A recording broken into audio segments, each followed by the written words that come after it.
Vamos ler a palavra do Senhor, em nome de Jesus. Livro de 2 Samuel,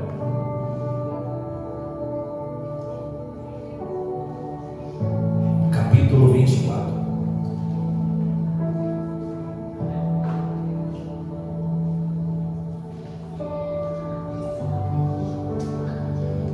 Samuel, capítulo 24.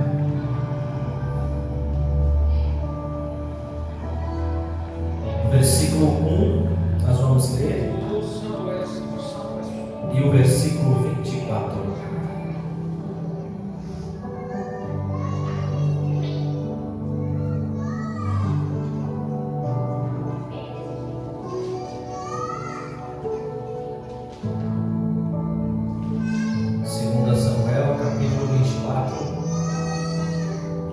Versículo 1 e o versículo 24.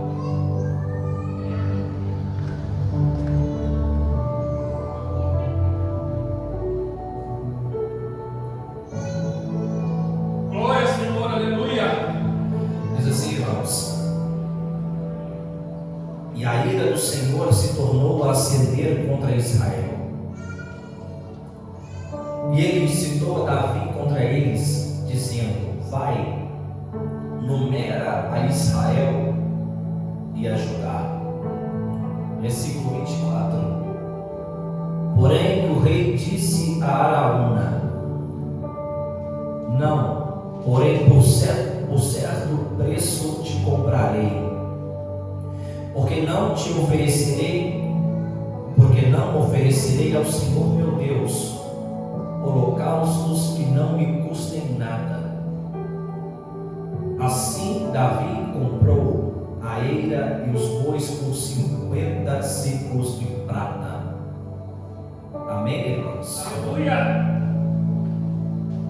Glória a Deus.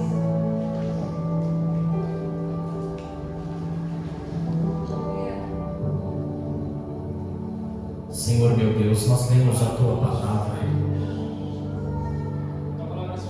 Que o Senhor possa me capacitar e me ajudar a pregá-la para a glória do nome de Jesus Cristo. Amém. Amém, irmãos? Quantos podem aplaudir o nome de Deus?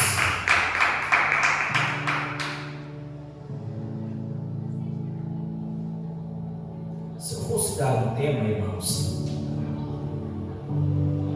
para a pregação dessa noite, eu diria: a eira de Araúna, lugar de sacrifício. Glória a Deus. A eira de Araúna, lugar de sacrifício. Aleluia. Nós lemos no versículo 1, irmãos, que Deus estava irado com Israel, e por isso impulsiona Davi para a realização de um censo. Um censo, irmãos, é uma pesquisa realizada para calcular o número de pessoas de um país ou de um grupo social. O relato do censo tem gerado, irmãos, algumas discussões. Por quê, irmãos? Porque Deus não instiga, ou Deus não instiga ninguém a pecar. Tiago capítulo 1, versículo 13, irmãos, diz que ninguém sendo tentado, diga: de Deus sou tentado. Porque Deus não pode ser tentado pelo mal, e a ninguém tenta. Aleluia. Tentado ali, irmãos, em Tiago capítulo 1, versículo 13, é sedução para o mal. Tiago declara, irmãos, que a perfeita santidade de Deus o coloca além do alcance da tentação, e que Deus não leva ninguém a pecar. Não há razão, irmãos, para se considerar o senso pecado. Números capítulo 1, versículo 2 e Números capítulo 26, versículo 2. Deus manda Moisés tomar a soma de todos os israelitas. Tomai a soma de toda a congregação dos filhos de Israel, assim dizia Deus. O primeiro ponto, irmãos, de discussão se torna mais claro quando comparamos 2 Samuel, capítulo 24, versículo 1, que nós começamos a ler, com 1 Crônicas, capítulo 21, versículo 1, que diz: então Satanás se levantou contra Israel e incitou Davi a numerar Israel.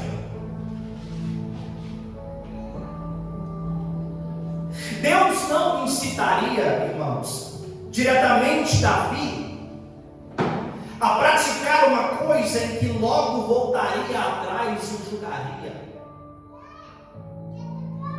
Satanás, de alguma forma, havia influenciado o rei para fazer o que ele provavelmente já tivesse decidido no seu coração fazer. Tiago capítulo 1, versículo 14 e 15 diz que as pessoas são tentadas quando são atraídas e enganadas pelos seus próprios maus desejos. Então esses desejos fazem com que o pecado nasça, e o pecado, quando já está maduro, sendo consumado, produz morte. Satanás, em 1 Crônicas, irmãos, capítulo 21, versículo 1, é literalmente adversário, aquele que incita rebelião contra Deus. Diz a Bíblia que Davi desejou no seu coração numerar o povo. 1 Crônicas, capítulo 21, versículo 7 diz que, e esse negócio, o censo que Davi promoveu, ali pareceu mal aos olhos do Senhor, aos olhos de Deus. Baseado em 2 Samuel, irmãos, capítulo 21, ou 24, versículo 1, onde a ira do Senhor se acende contra Israel, o versículo que lemos, e na atitude de Davi, tanto Israel quanto Davi precisavam se voltar para Deus, ambos. Diz no versículo 2, irmãos: disse, pois, o rei a Joabe, chefe do exército, o qual tinha consigo agora rodeia por todas as tribos de Israel, desde Dan até Berseba, e numera o povo para que eu saiba o número do povo. Então disse Joabe ao rei: ora, multiplique o Senhor teu Deus a este povo 100 vezes tanto quanto é agora, e os olhos do rei meu Senhor o vejam. Mas por que deseja o rei meu Senhor esse negócio? Para que numerar o povo? Joabe, irmãos, um dos chefes do exército de Davi, vê com precisão a verdadeira natureza da ordem de Davi no seu pecado. Nunca foi importante, irmãos, nem para Davi, nem para Israel, os números. Nunca foi importante nem para Davi, nem para Israel, o número de homens do seu exército. A força de Israel não estava nos números, mas no Senhor que ia para a batalha com eles. Esse comando do rei, irmãos, estava em nítido contraste com o seu corajoso e confiante discurso diante de Golias. 1 Samuel, capítulo 17, versículo 47. Davi vai olhar para aquele gigante e dizer: do Senhor é a guerra. Mas agora, em 2 Samuel, capítulo 24, ele quer numerar o povo. Diz no versículo 4, irmãos, que a palavra do rei prevaleceu. Mesmo Joabe dizendo: por que deseja o rei esse negócio? A palavra do rei prevaleceu. No versículo 8 diz que eles rodearam toda a terra 9 meses e 20 dias. Eles voltam a Jerusalém. Segundo 2 Samuel, capítulo 24, versículo 9, e 1 Crônicas, capítulo 21, versículo 5, irmãos, o rei tinha à sua disposição para a guerra aproximadamente 1,5 milhão de homens. Aquilo inflou Davi. 1,5 milhão de homens. Mas diz, irmãos, no versículo 10, depois de haver numerado o povo, depois do resultado do censo, Davi cai em si. Aleluia. E diz a Bíblia que pesa, dói o coração de Davi. E Davi disse ao Senhor: o que eu fiz foi uma loucura. Aleluia. Na versão que nós lemos diz: eu tenho procedido muito loucamente. Porque a força de alguém não está nos números, não está nos recursos, não está nas circunstâncias, mas elas estão no Senhor.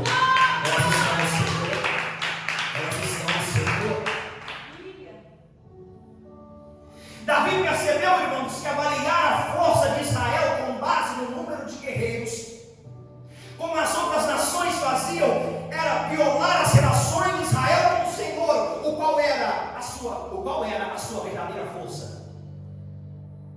Era violar as relações de Israel com o Senhor. Deus nunca dependeu de números. Deus nunca dependeu de ninguém para fazer nada, irmãos. Deus é Deus.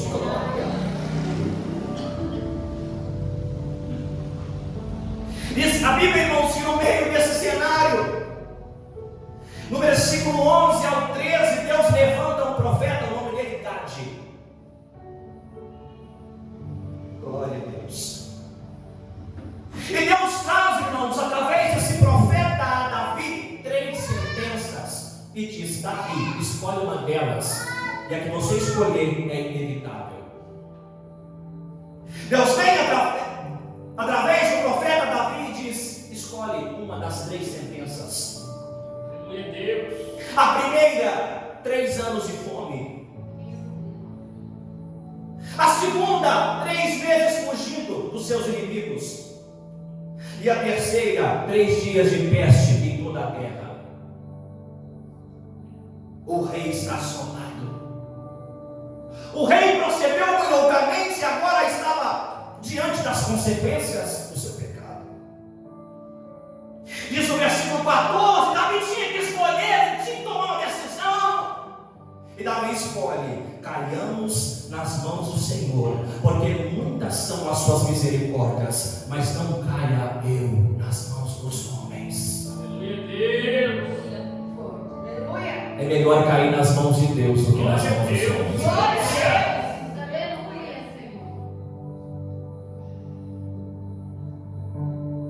Essas 3 pragas, irmãos, indicavam que o Senhor não estava descontente apenas com Davi, mas estava descontente também com a nação, porque a nação seria atingida diretamente, irmãos.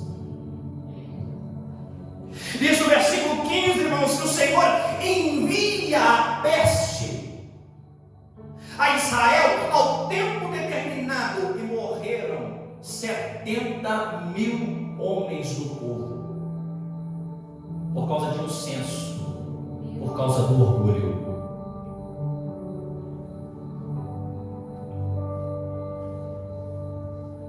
Diz o versículo 16: estendendo, pois, o anjo a sua mão sobre Jerusalém para destruir, o Senhor se arrependeu daquele mal e disse ao anjo que fazia a destruição entre o povo: basta, agora retira a tua mão. E o anjo do Senhor estava junto à eira de Araúna, o jebuseu. E vendo Davi ao anjo que feria o povo, falou o Senhor e disse: eis que sou eu que pequei, e eu que iniquamente procedi. Porém, essas ovelhas o que fizeram? Seja, pois, a tua mão contra mim e contra a casa de meu pai. Anjo que feria ali, irmãos, o versículo 17, é literalmente o anjo destruidor. É uma comprovação adicional da natureza sobrenatural da praga. Esse anjo se tornou ali invisível, irmãos. Davi viu aquele anjo matando 70.000 homens. Davi diz, irmãos, esteja, pois, a tua mão contra mim. Davi estava disposto a assumir a responsabilidade pelos seus erros.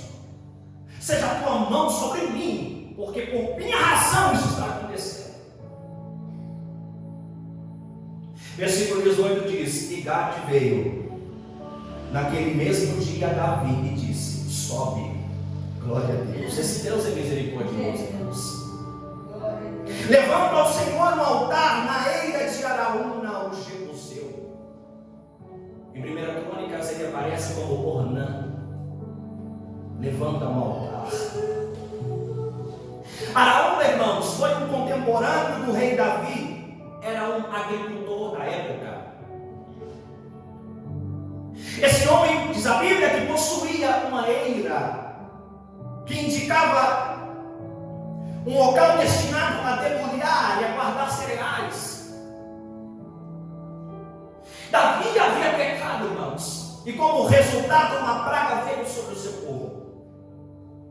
E para que expiasse o seu pecado, para que fosse reparado o seu erro, o Senhor ordena que Davi construísse um altar na eira de Araúna e ofertasse uma oferta queimada, de tal forma que a praga iria desaparecer. Porque a sentença só é quebrada quando se levanta um altar de sacrifício.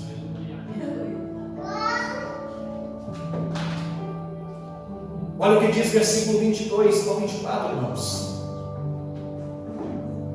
Então disse Araúna a Davi quando se encontra com o rei: toma e ofereça ao rei meu senhor o que bem pareceu aos seus olhos, e eis aí os bois para o holocausto, os trilhos e o aparelho dos bois para a lenha.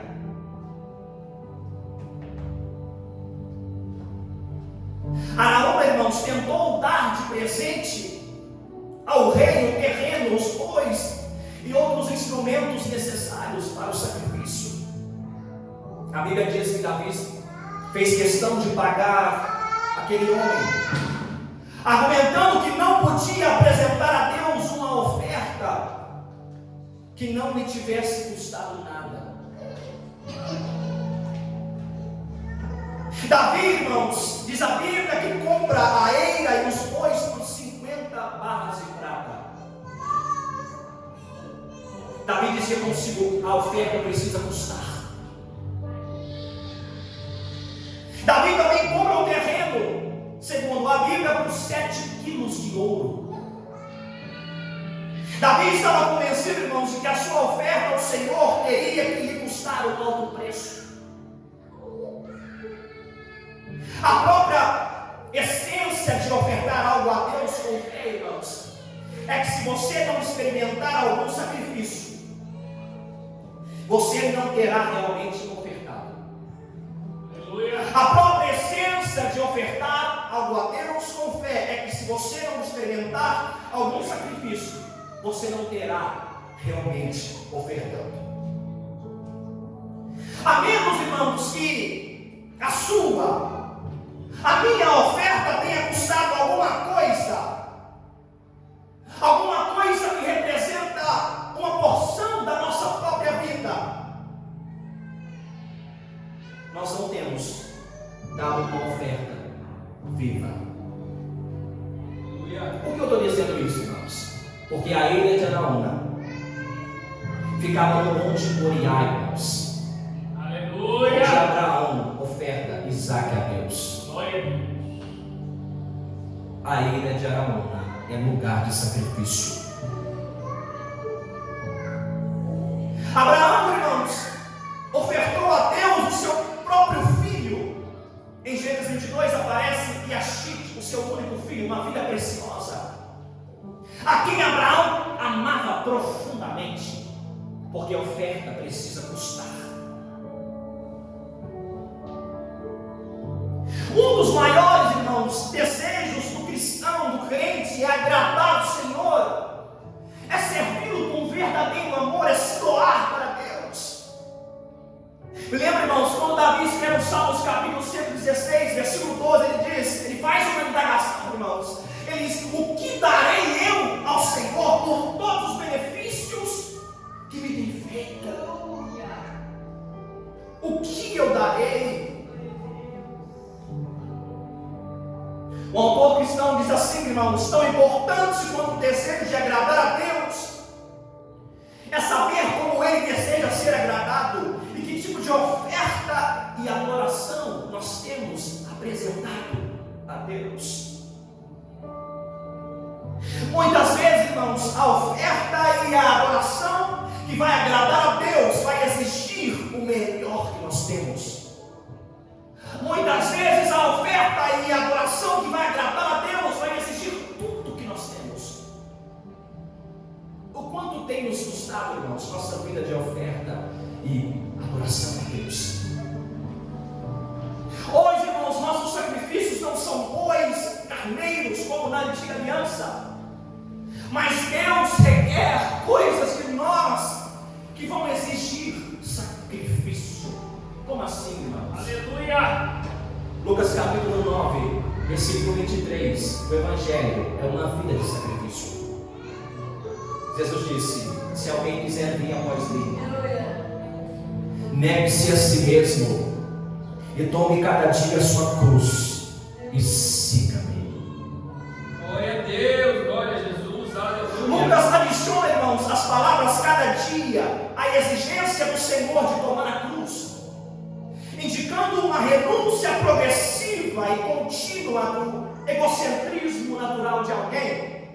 Jesus estava dizendo, irmão: se alguém quer me acompanhar, sacrifica a sua vida, assim será agradável a Deus. Aleluia.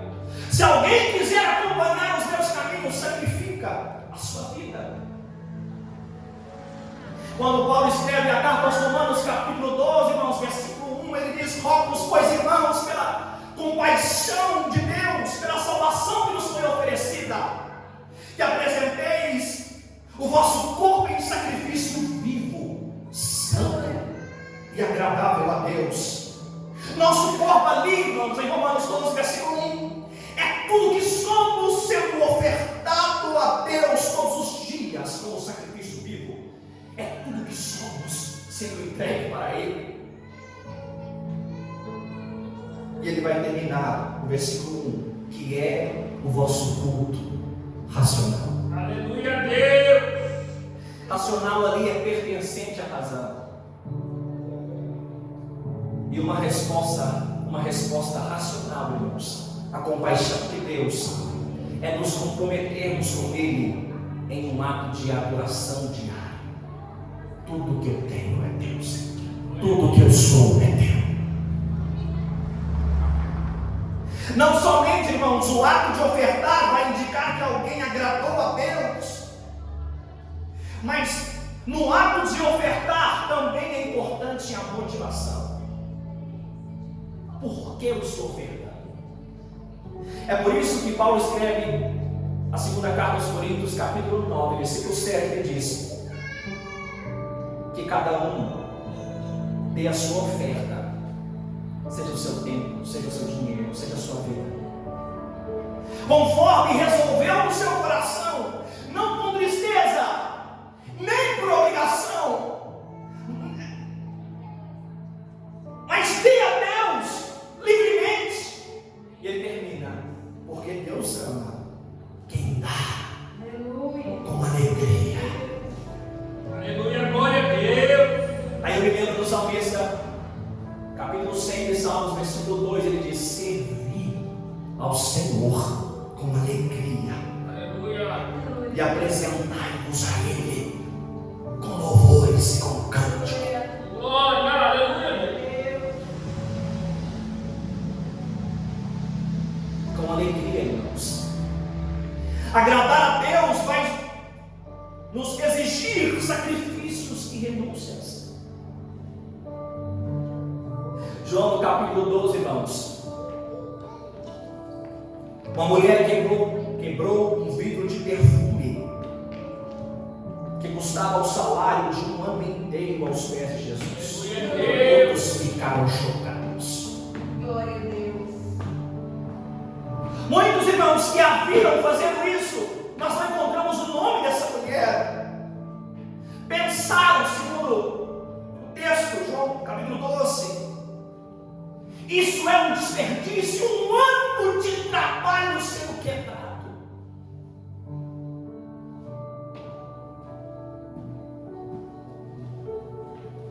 mas o que muitos consideravam, irmãos, desperdício.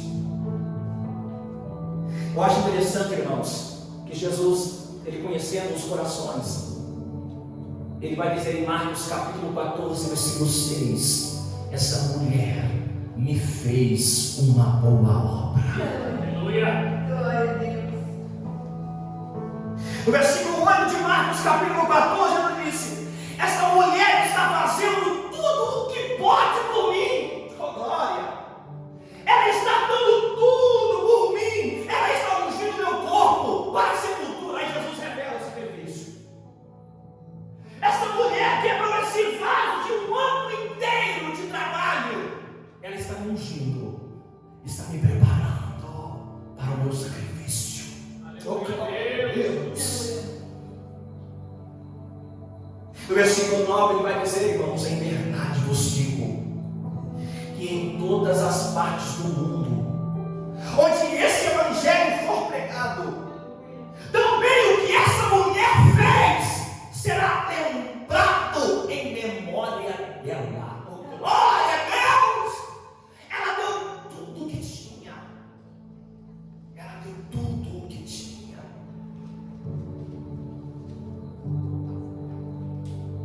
Algumas vezes, irmãos, agradar a Deus vai significar dar tudo o que nós temos. Tudo. A Bíblia diz em Lucas capítulo 21, irmãos,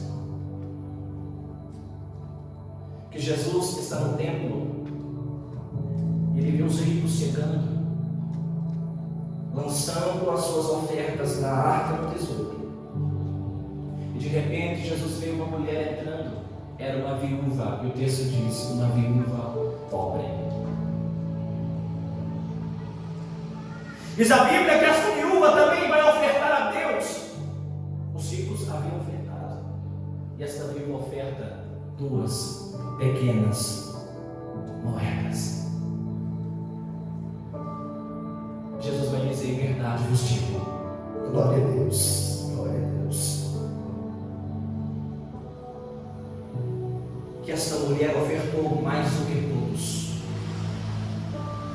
Essa pobre viúva, porque todos aqueles deram como ofertas a Deus o que lhe sobrou, mas essa mulher deu tudo o que ela tinha.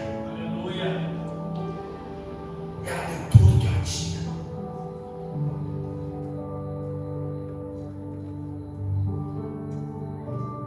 A ilha de Araúna, irmãos, nas montanhas de Moriá, foi onde também Deus sacrificou o seu próprio filho.